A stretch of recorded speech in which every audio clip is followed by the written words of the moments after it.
Hi, this is Thursday, November 3rd. This is the fortnightly Backdrop Design UX meeting.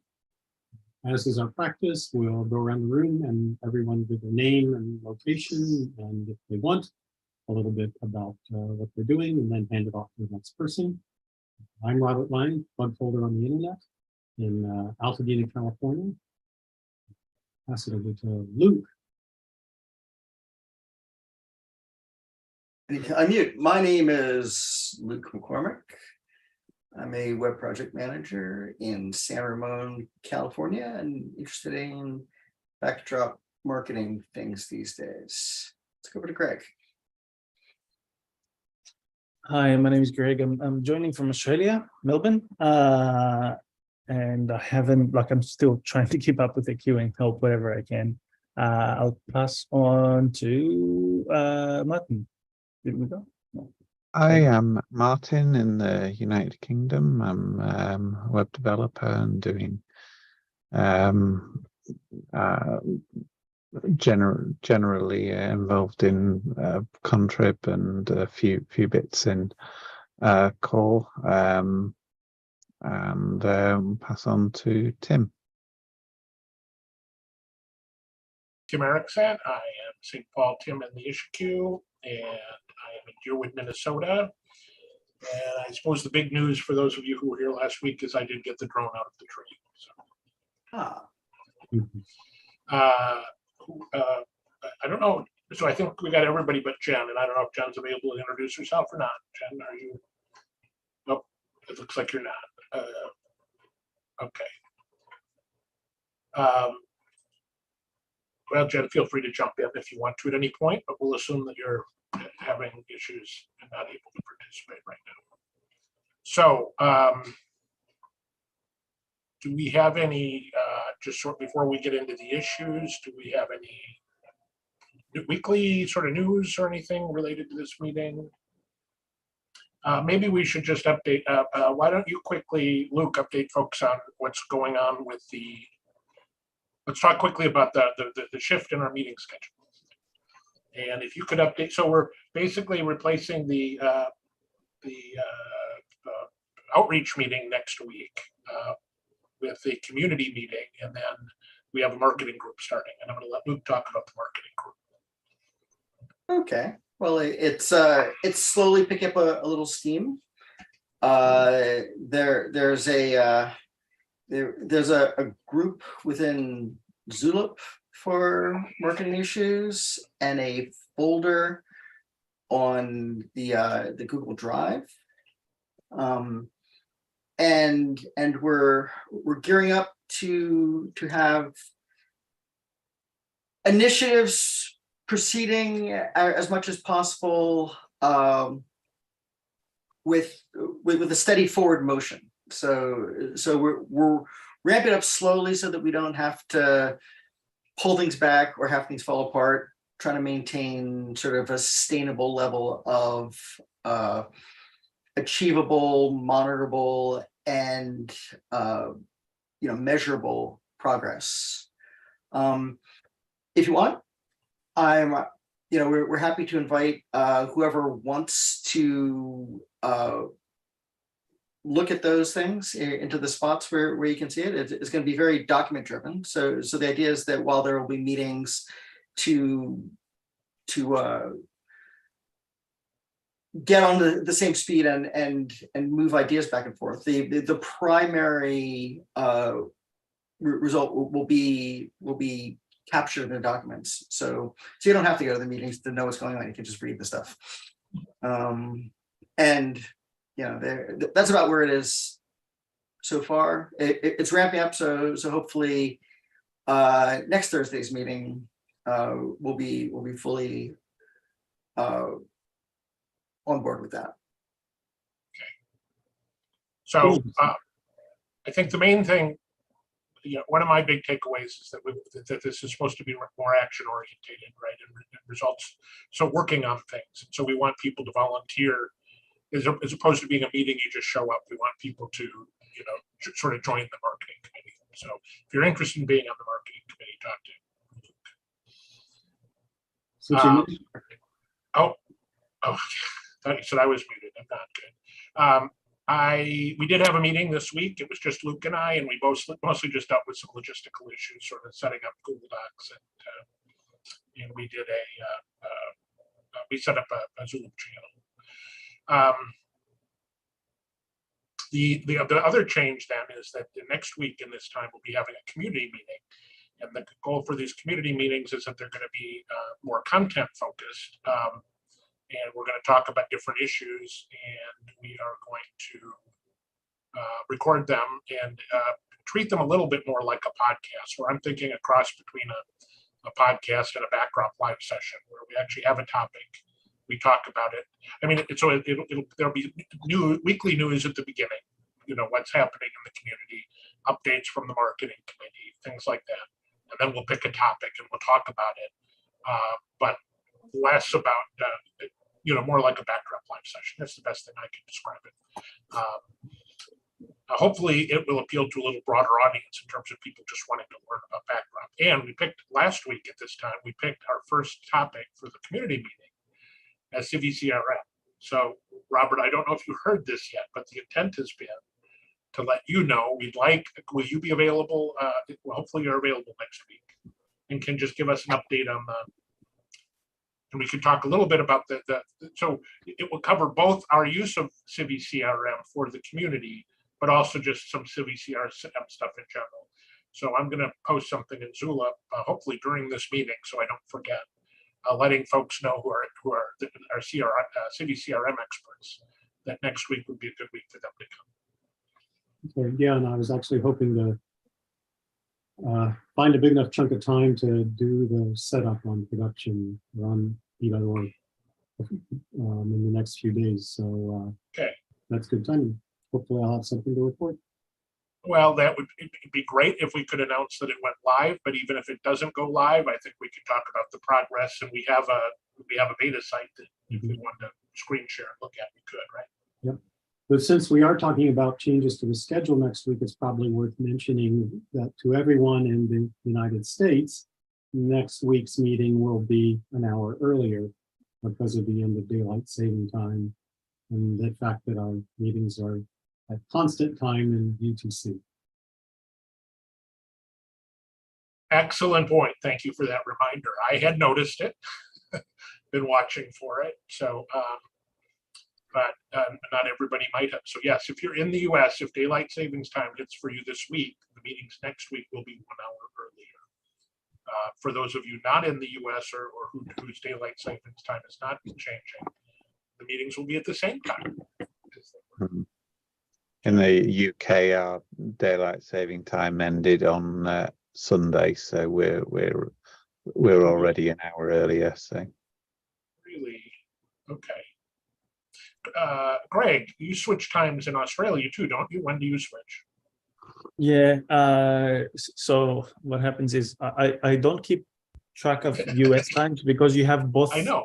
That's why I both asked, when does it change for you? But I tend to keep sort of like the time difference with Europe, of course, where my family is. And what happens is between August and September, October, the time changes in both ends. So the difference becomes from 7 hours, which is during summer or our summer in that part of the hemisphere, to 8 hours for a couple of weeks or maybe 3 weeks. I can't remember now. And then it switches to 9 hours difference. So it's now. Yeah, so it switches from 7 to 8 for a short period, then 9, and then the other way around during spring or whatever. Time zones and hemispheres are different. It's 7:30 a.m. Currently here, almost 7:30, 7:20. Okay. Good. Well, if there's not any other announcements about stuff, we get them in now. Otherwise, I think we should move on to any issues. We chatted about a few possible things before the meeting, although I'm not sure if we settled on anything that really needed our action yet, did we? The one issue, well, we can mention that there is issue number, I'll put a link in an issue that's getting a lot of movement, but needs a little bit of attention, is 2709. It's in the admin bar, replacing the home button with a back to site. the issue has been marked RTBC, but by Alejandro, but he asked for somebody to kind of look at the help text, I think. He said he would appreciate with someone with more UI chops than him to take a look at the admin bar configuration page and just see if the language follows the backdrop standards. So if anybody has time, they should go ahead and look at that. But okay, Jen just said in chat that she can take a look at that. Although he's already marked at RTBC, which I suppose is fine because this could be a follow-up issue. But if we catch something quick enough, we could probably just get it fixed now. Justin Kaiser has been putting a lot of work into this. I believe this is his first core PR. So thank you, Justin, if you're out there, for your work. And there's been a lot of back and forth on this. So appreciate him sticking through and bringing this hopefully to an end pretty quick. So you had an issue, Robert, the one that you and Greg started to talk about. Is there anything we can to talk about on that issue? I'm not sure that it's the PR came from Greg, and it looked actually like it's pretty close to there. The issue is 5090, replacing more or less toggle links with the details HTML element. And I'm just eager to see it come all the way in because there's a lot of places that would benefit from having a unified way of creating these expandable, more or less details links. We can put more useful help text because it can be longer but expandable. And currently, they're all implemented by little custom chunks of JavaScript. So having it in the form API or just a themable element would be really nice. Right. When you mentioned it, the issue previously, I actually looked at the wrong issue and I thought that that's why I mentioned that member of the community. So now I see that this is my pull request and it's been some time. So I need to probably rebase it and have another look. But yeah, I remember that in Drupal, they replaced field sets with details, but we decided not to do that. So this is just for specific things in the UI, right? Yeah. Yeah, okay. Can I get the issue number again? 5090. Yeah, so it's basically consistency like in the modules page, the modules listing page, the more or less links in the status report and yeah, project updates. So it's not basically for all field sets, but where, you know, we have an expandable, I don't know, some thingy, whatever we call it, with more details on certain things instead of a full form within a field set. Yeah. And the particular place that I'm thinking it'd be really useful is as we try to add functionality to layout that needs a lot of explanation of what's going on. And it would be really nice to have these, be able to drop in these little chunks of expandable explanation. We already have a few, but it's all done with sort of one-of-a-kind JavaScript. And it'd be nicer just to use this element. So that's why I'm at. Are you referring to, for example, now that you mentioned it, it comes to mind when you add the path of the layout, the suggestions for, like in the layout configuration form, not the layouts listing. Yeah, Right. that's a good example. Yeah, okay. A good follow-up would be to replace the bespoke JavaScript there with just a details element.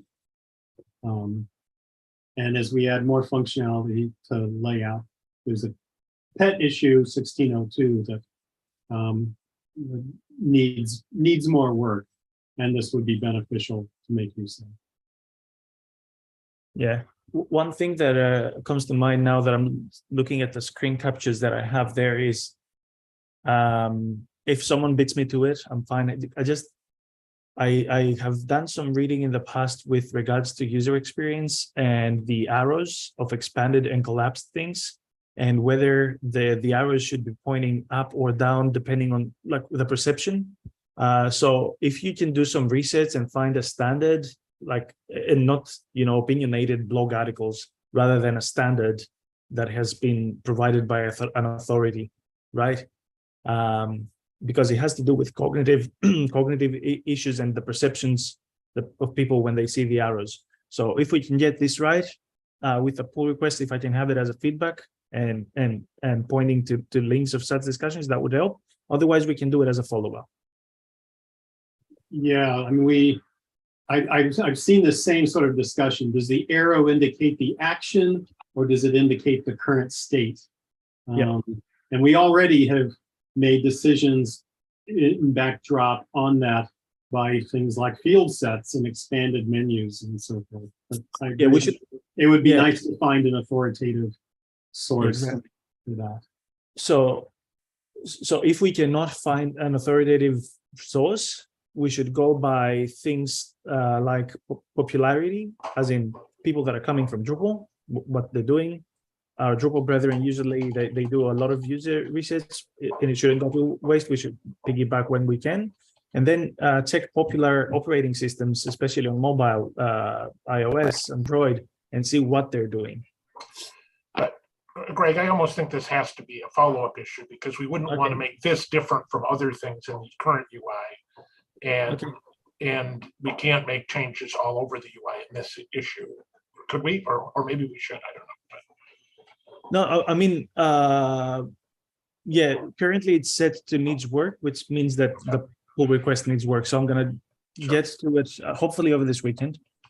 And I'm gonna try to ignore things like this if we haven't reached the consensus.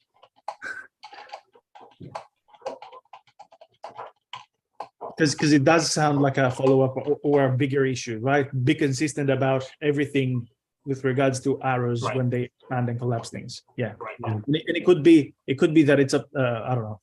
I was about to say open another wormhole, kind of worms, say plus and minus signs, but we use the plus sign for adding things, so I'm not going to go there. Yeah. Hmm. I had this discussion recently with a client too, so I'm curious where it goes. Okay, so it seems like the next step on that issue is Craig just needs to revisit the PR. There's no decisions that we need to make or that you need help with yet. There may be down the road. Okay. Do we have any other UI issues? The one that I mentioned, I don't have the issue numbers. There are two related or ended up being related issues, or the source of the problem was the same, the culprit. Right. And it had to do with the dialogues for the token browser and the image browser, Right. or image library, we call it, right?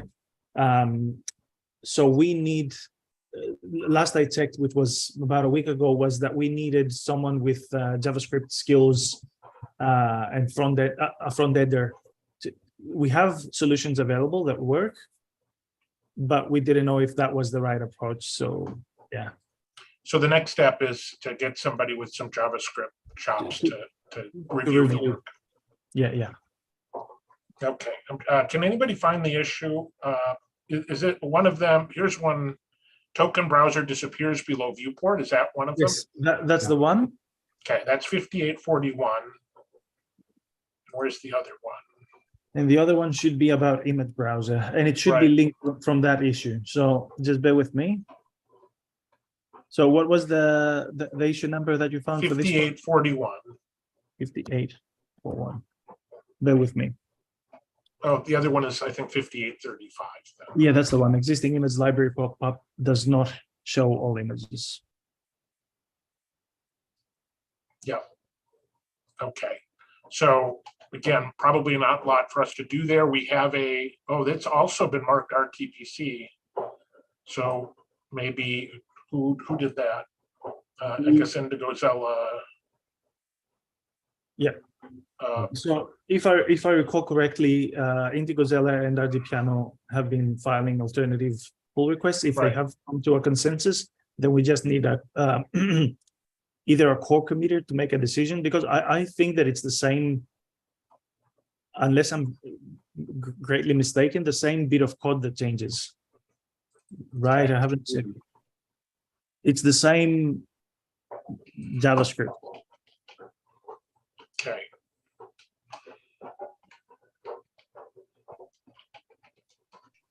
Sorry, I don't have.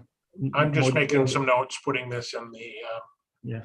or putting this in the notes, but it sounds like, once again, this one is mostly done, well, at least one of them. The other one, does the other one automatically get fixed, or do we have to put that fix somewhere? I don't know. Is it applied in a different place? I haven't. Yeah, exactly. I haven't checked the issues in about a week or so. So I need to follow up to be able to answer that. But yeah, more eyes, and if we have JavaScript from the other Sure. expert.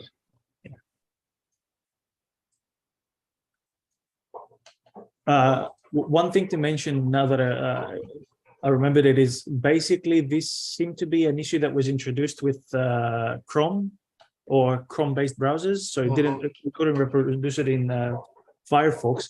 So it's not super urgent in the sense that it's gonna eventually hopefully be fixed, but because most people by percentage use Chrome, it becomes a popular bug. Yeah. Doesn't look good. Yeah. So, right, we've been having this problem with a recent Drupal 7 to backdrop upgrade, and a client that uses the image browser a lot, and that's why I was actually trying to showcase something during Backdrop Live, and I spun up oh, that's right. Yeah. a demo environment on our site, I think, and that's when I saw it. I noticed it.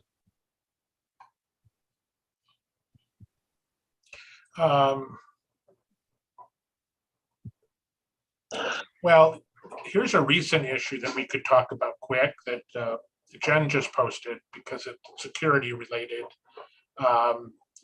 Basically, I think because we've been getting reports on some of these security sites about the default selection for rejecting weak passwords.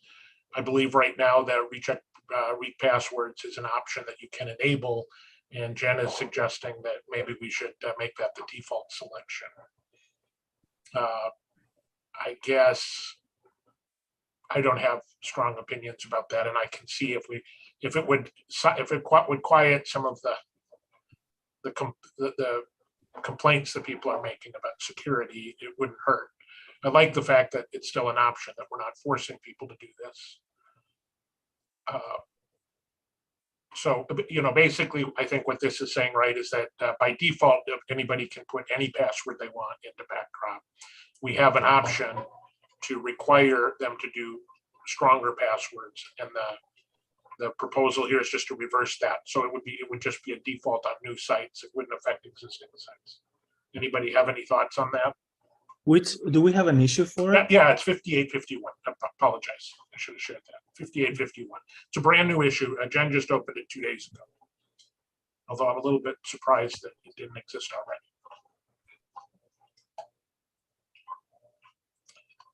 I'm putting it in the agenda as well.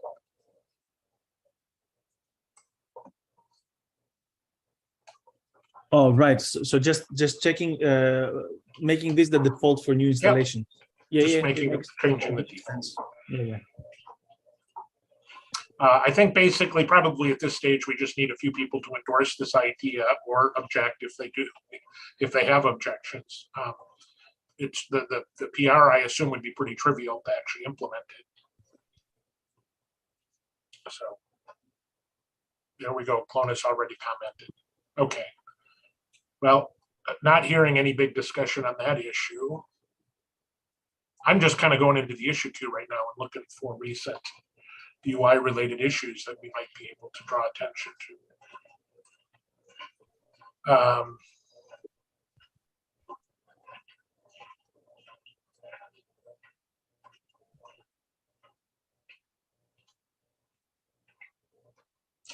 I have an old one that I was just thinking about working on because jumped up and bit me before.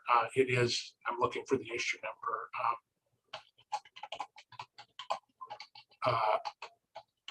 It's providing sample styles for CK Editor.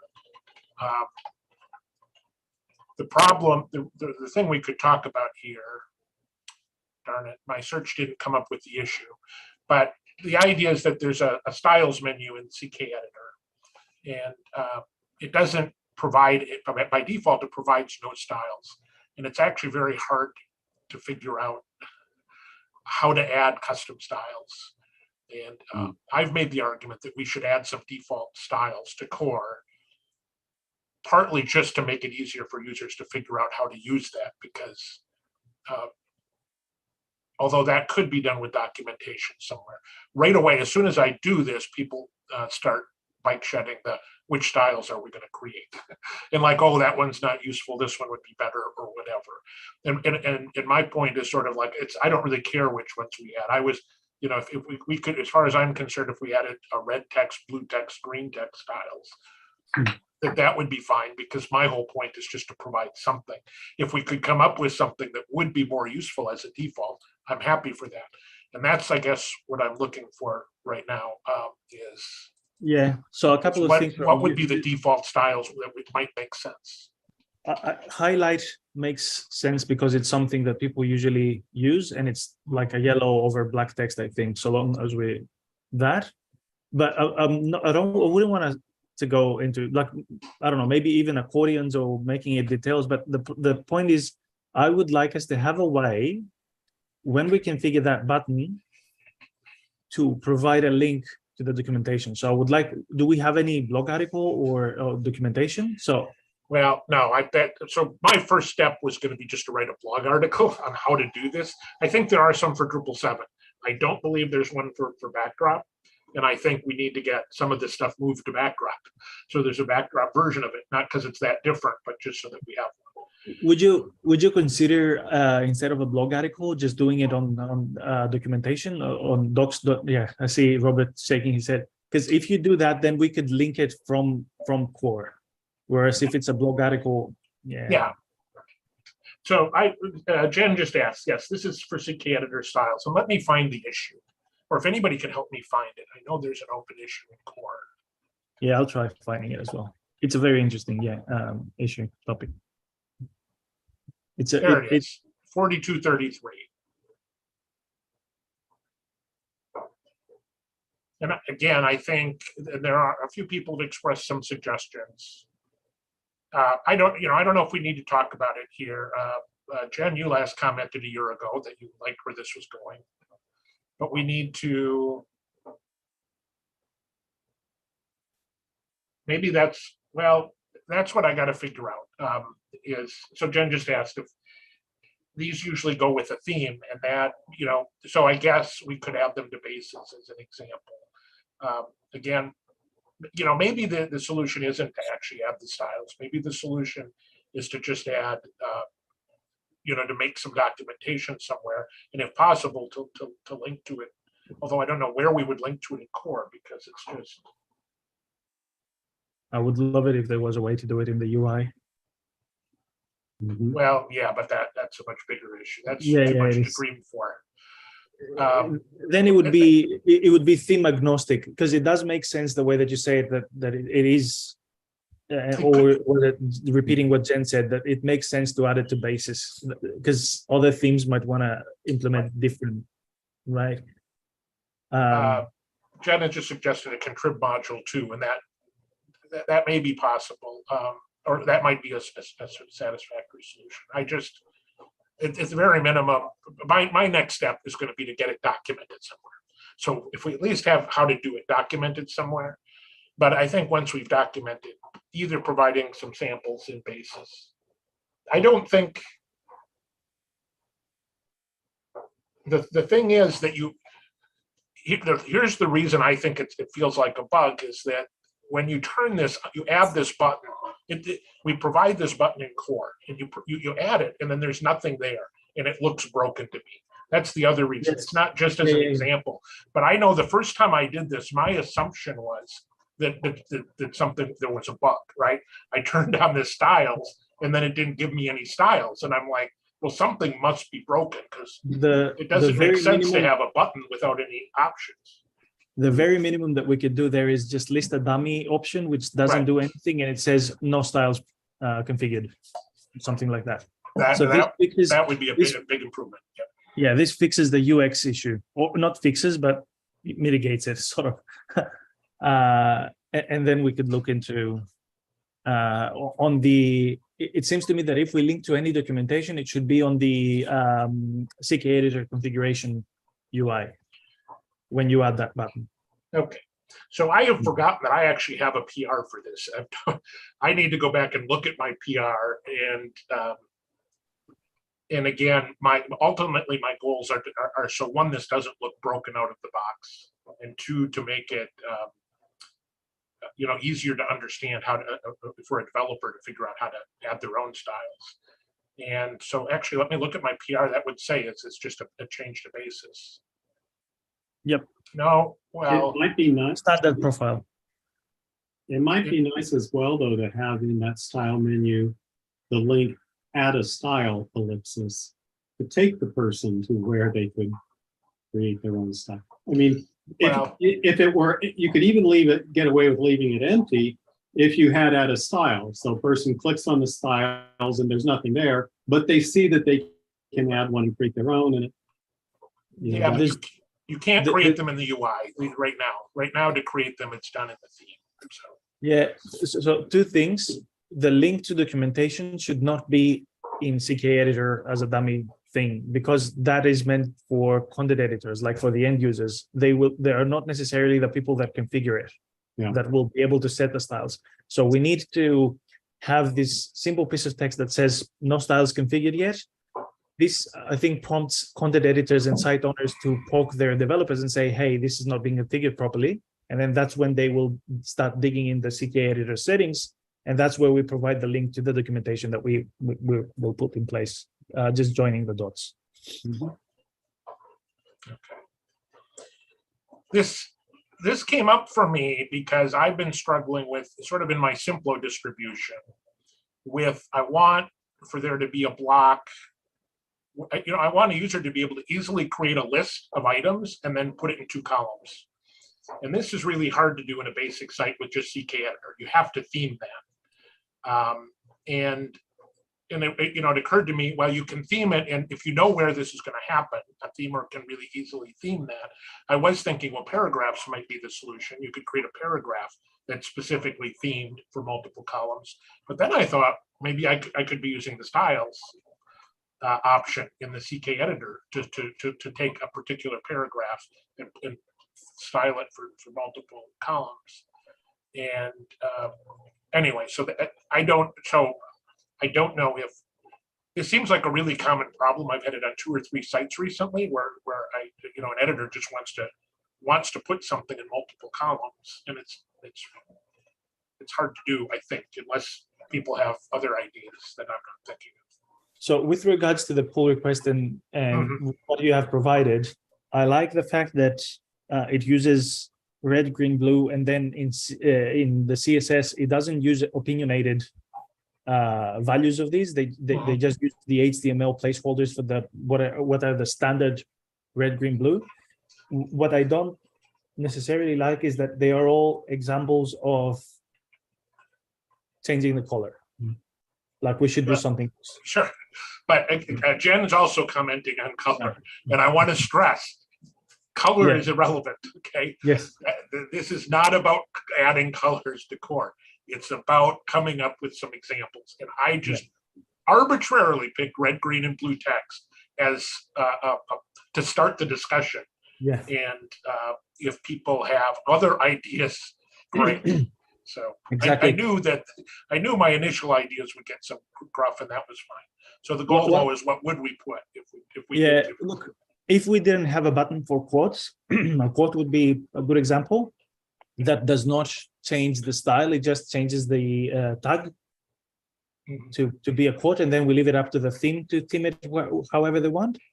And the other thing that I see exactly, and The other thing that I was thinking was allowing people to do accordions. I've seen that, or details. Sure. But I think that I've seen a CK editor plugin that does that. Well, I think the point is I may be going back and looking at this issue. If people have, I've gotten some ideas here. I'm not sure if I want to stick with my current approach to making this easier, but I'll revisit this if people have comments. The issue, Jen's asking what the issue, it's issue 4233. So if anybody wants to revisit this and give me some comments, I don't, it's definitely not a technical, I don't think it's a technically hard problem to solve. It's all about what we want to do and whether we want to do it or not. So I just need opinions.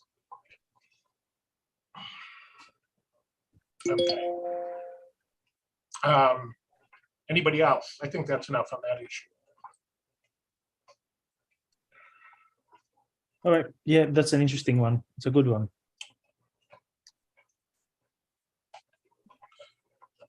Well, it's like if I said, what is the most important changes we could make to the UI? This one is fairly far down the list. But the reason I'm interested in it right now is it's solving a problem that I'm having and that I've had frequently. Yeah, so. I think here's the thing. We're going to have a lot of bike setting for adding actual style. So we're not going to, it seems that we're not going to fix the immediate problem. So if we could split that ticket into solving the, because we seem to have more consensus on, you know, adding the text that says no styles have been configured, and then the link to the documentation. So maybe we can split these tasks into a separate issue and then keep this issue for the bike sharing of which actual styles to add, if we are going to add, and how. Or we can go the other way, keep this issue for fixing the UX issue and then open a new one for the bike sharing. Okay. Well, if you could put some comments in the issue. Yes, I can do that. Yes. That would be good. Okay. Anybody else? Any other issues? Oops.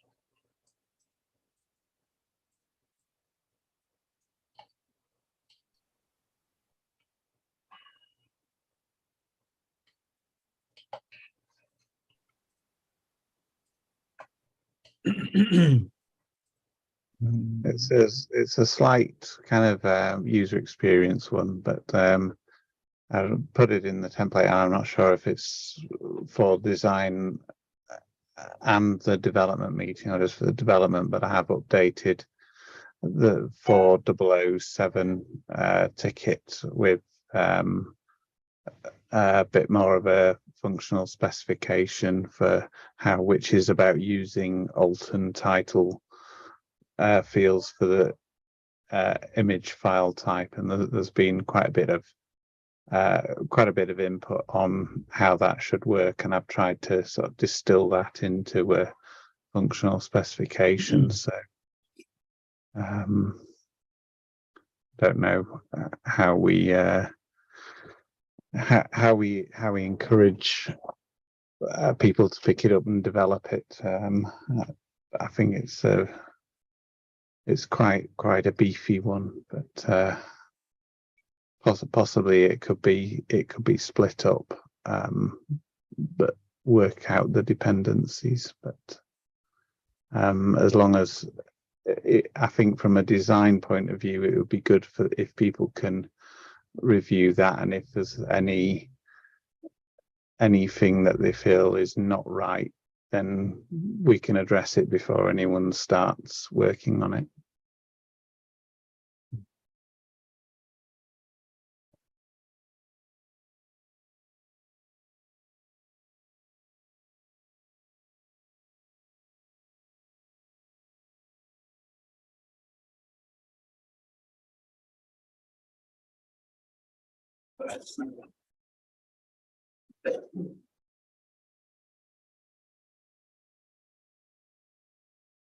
Martin, I apologize. I was not following your last comments closely. Mm-hmm.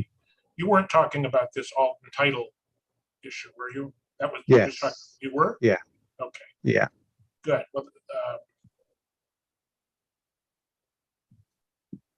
yeah, I mean, this is another one that actually is.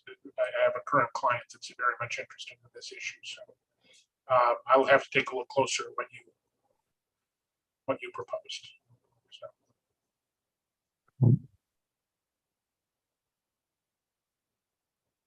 Yeah. So Jen and Martin have both commented on that today. This is issue 4007. Mhm.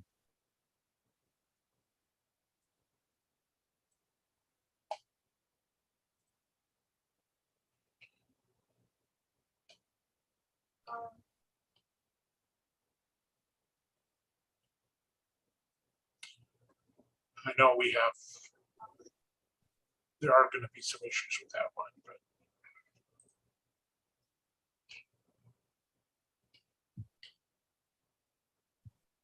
okay. Well, you know what? It's 5 minutes before the hour, so if nobody has anything pressing to add, I would recommend we go ahead and break for 5 minutes before the dev meeting and start working on the agenda for it. Any last minute comments for the design UX meeting? Okay, let's go ahead and adjourn, end the recording, and take a 5-minute break. I can fill my coffee. Okay, bye everybody.